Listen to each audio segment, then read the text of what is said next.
A proposta de resolução que o Partido Socialista apresenta a esta Casa em relação a esta matéria não é propriamente aquilo que se pode considerar uma inovação. No entanto, não deixa de ser pertinente as questões levantadas, sendo que o Porto Santo, que tem tido um comportamento nesta pandemia, eu diria, exemplar, mas essa exemplaridade acaba por trazer custos acrescidos no domínio económico, com maior intensidade por via da dupla insularidade e por via do acesso ainda mais dificultado aos mercados, especialmente aquele que está mais próximo, que é o mercado interno. Mas gostaria de dizer que, desde o primeiro momento, que o próprio Governo Regional tem vindo a ponderar esta questão, ou medidas análogas, bem como, aliás, é exemplo daquilo que fez ao nível do subsídio social de mobilidade para o mercado nacional. E, portanto, são duas medidas que têm estado a ser ponderadas. E a razão principal por não ter apresentado esta medida, ou a decisão sobre a aplicação ou introdução desta medida, é essencialmente a análise do estado da situação em termos da pandemia. Ou seja, saber qual será a evolução da mesma, saber qual se haverá aqui problemas de recrutamento da pandemia, se de facto há uma possibilidade de fazer e tomar esta medida que estimule de facto a apresentação e a retoma económica de forma segura. Para além disto, a evolução da pandemia trará consequências imediatas, por exemplo, no que diz respeito aos condicionamentos das próprias operações, quer aérea, quer marítima. Neste momento, o Porto Santo não tem o transporte aéreo. Neste momento, o transporte marítimo é feito com muita parcimónia e de forma escassa. Portanto, a análise tem que levar em conta essa situação. Tem a ver também com, atendendo à evolução epidemiológica, saber se a praia reabrirá e em que termos é que haverá a reabertura dessa mesma praia. Tem também a ver com as consequências que essa evolução trará na reabertura ou retoma da atividade hoteleira, que neste momento está parada, e também com o alívio ou o aumento das restrições à mobilidade interilhas. É por isso que a aplicação desta medida, ou a introdução desta medida, do ponto de vista do Governo Regional, tem sido analisada e tem sido discutida com os stakeholders que envolvem esta situação do Porto Santo, nomeadamente Câmara Municipal, nomeadamente os operadores, quer aéreo, quer marítimo, nomeadamente as autoridades de saúde e as forças vivas do Porto Santo, os hoteleiros, os da restauração, do comércio. E, portanto, todas estas entidades têm estado a ser escutadas, ouvidas e ponderadas a decisão em relação a esta matéria. Mas há uma questão, outra questão, que eu reputo fundamental, que é a seguinte. Em anos normais, a procura nos meses de julho, agosto e setembro é uma procura intensa. E eu vou-vos dar um exemplo. No passado mês de agosto, a procura em termos do operador marítimo rondou os 95%, 92%, deputado, estes números são números oficiais, inclusive da própria companhia. Portanto, eu não estou do ano passado. E, portanto, então vamos generalizar, o Sr. Deputado sabe que em 2018 foi acima dos 90%, em 2019 acima dos 90%. Mas essa questão, o que eu estou a dizer, é que são essencialmente meses com muita procura. Imaginemos, por exemplo, num cenário de restrições ao transporte marítimo em que obrigaria que a lotação do navio fosse de 2/3. 2/3 são cerca de 70% do navio, o que obrigaria é que, por exemplo, durante o mês de agosto, o navio todos os dias teria que efetuar, atendendo à média de passageiros diária, o navio teria que ser obrigado a fazer 2 viagens para transportar o mesmo número de passageiros.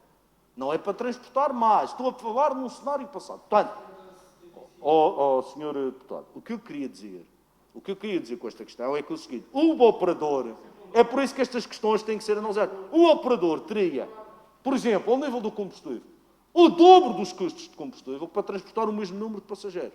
Mas, essa é a obrigação que o operador tem, é de transporte mínimo. Tudo o que seja acima, aliás, o contrato de concessão obriga a que ele ataque ao atalho. Mas, neste caso, estamos a falar no transporte do mesmo número de passageiros. Não estamos a falar num potencial aumento. E, portanto, este é apenas um dos pormenores que tem que ser discutido. Mas, como disse também há pouco, a questão da abertura da praia, a questão dos hoteleiros.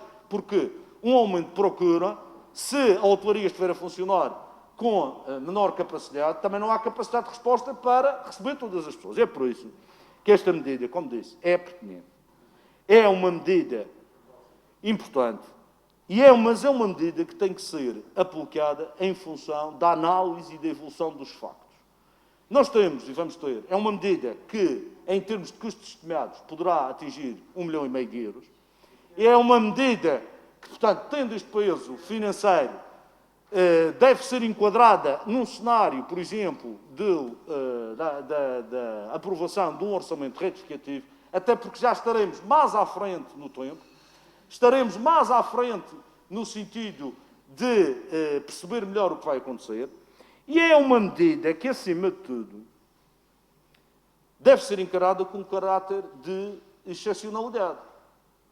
Porquê? Se estamos em meses onde a procura já é mais intensa, provavelmente fará mais sentido, se a procura já existe, provavelmente faz mais sentido canalizar esta verba, ou uma verba equivalente, para aumentar a promoção, para o apoio à economia local, de outras formas que não esta subsidiação direta. Porque se a linha já está a funcionar, se a procura já existe, provavelmente aqueles recursos a aplicar diretamente neste apoio poderão ser aplicados noutros apoios dirigidos diretamente ao Porto Santo. Promoção turística, o apoio aos hoteleiros, uma série de outras medidas. O que se quer dizer aqui é que não é retirar este valor para dar a outros, é aplicar este valor no Porto Santo, mas de outra forma. Porque se a procura já existe, provavelmente fará mais sentido.